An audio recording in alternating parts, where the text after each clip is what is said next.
आज मीडिया क्या नैरेटिव चलाती है? कांग्रेस ने 70 साल देश लूटा। किस कांग्रेस ने लूटा? कांग्रेस एक शब्द लूट सका है क्या? यह कहना चाहिए ना कि कांग्रेस के नेताओं ने लूटा, जिसमें से मैक्सिमम आज बीजेपी का हिस्सा बन के फिर लूट रहे हैं। आप बताइए गलत कह रहा हूं तो? हेमंत बिस्वा शर्मा जिन्होंने कांग्रेस में देश लूटा, आज वो बीजेपी में देश लूट रहे। इसका मतलब तो यही है। शुभेंदु अधिकारी जिन पे आप आरोप भ्रष्टाचार के लगाते थे कि तृणमूल कांग्रेस बंगाल को लूट रही है, आज वो फिर बीजेपी में आके बंगाल को लूट रहे। कौन सी बीजेपी, कौन सी कांग्रेस, कौन सी आम आदमी पार्टी?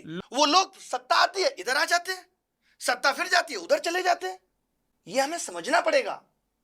अगर देश कांग्रेस ने लूटा होता तो आज कांग्रेस की पार्टी फंड में भी होते ना 20,000 करोड़ रुपए। वो तो नहीं है। तो लूट कौन रहा है एग्जैक्टली हमें समझना पड़ेगा। ये विपक्ष में थे, ये क्या कहते थे? ऐसा नहीं होना चाहिए।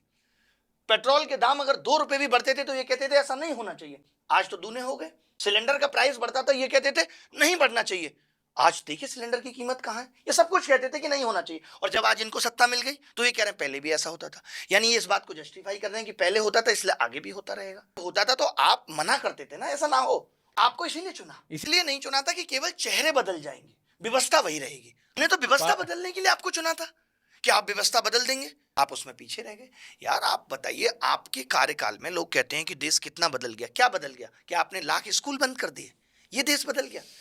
आज पेपर लीक पे पेपर लीक पे पेपर लीक हो रहे हैं, ये देश बदल गया? महंगाई आसमान छू रही है।